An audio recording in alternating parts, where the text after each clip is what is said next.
Buenos días, ladies and gentlemen. Bendecido inicio de semana. Como siempre, le damos gracias a Dios por todo lo que nos da. Le damos gracias por la salud, por el techo sobre nuestra cabeza, por el alimento sobre nuestra mesa. Le damos gracias por la familia, por los amigos, por el empleo, por los estudios, por los proyectos. Le damos gracias por su inmenso amor, por su paciencia, por su misericordia, por ese gran sacrificio que hizo para el perdón de nuestros pecados, para nuestra redención. Damos la bienvenida al Espíritu Santo para que sea Él el que nos dé el entendimiento sobre lo que estamos por aprender. Y continuamos con el estudio de la doctrina del pecado en la Biblia. Vamos a ver qué es el pecado según la Biblia. Y antes de estudiar el origen, las consecuencias y la solución al problema del pecado, primero debemos definir correctamente qué es el pecado según la Escritura. Esto es absolutamente necesario porque vivimos en una generación donde el pecado ha sido redefinido, suavizado y hasta celebrado. Muchas personas consideran el pecado simplemente como errores humanos, debilidades emocionales, traumas personales o decisiones privadas sin consecuencias eternas. Pero la Biblia presenta el pecado de una manera mucho más profunda y seria. El pecado es rebelión contra Dios, transgresión de su voluntad santa y corrupción espiritual del ser humano. No podemos permitir que la cultura defina aquello que solamente Dios tiene autoridad para definir. Por eso debemos comenzar con la revelación bíblica y no con opiniones humanas. La definición más directa del pecado aparece claramente en el Nuevo Testamento. En Primera de Juan, capítulo 3, versículo 4, declara: todo aquel que comete pecado infringe también la ley, pues el pecado es infracción de la ley. Este versículo establece un principio fundamental.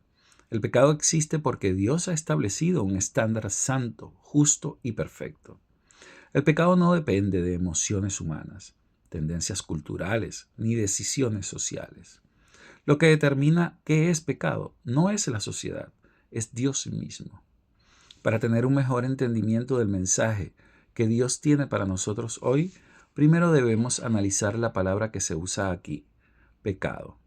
En el Nuevo Testamento, la palabra principal utilizada es el término griego amartía, definido como errar el blanco, equivocarse, desviarse del camino de la rectitud, y el honor, obrar mal o equivocarse. Esto es profundamente importante porque revela que el pecado no es simplemente cometer actos externos malos. El pecado representa desviarse del estándar perfecto establecido por Dios. En Romanos 7:12 declara: de manera que la ley a la verdad es santa y el mandamiento santo, justo y bueno. La ley revela el carácter santo de Dios y el pecado representa rebelión contra esa santidad. La primera manifestación del pecado en la historia humana aparece en el Génesis 3. Allí vemos que el problema central no era simplemente comer un fruto prohibido. El verdadero problema era rechazar la autoridad de Dios y decidir independientemente de su voluntad.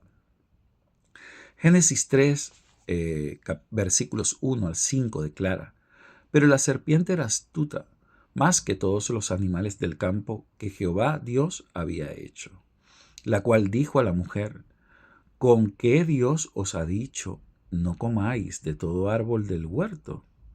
Y la mujer respondió a la serpiente: del fruto de los árboles del huerto podemos comer, pero del fruto del árbol que está en medio del huerto, dijo Dios, no comeréis de él ni le tocaréis, para que no muráis. Entonces la serpiente dijo a la mujer: no moriréis, sino que sabe Dios que el día que comáis de él serán abiertos vuestros ojos y seréis como Dios, sabiendo el bien y el mal.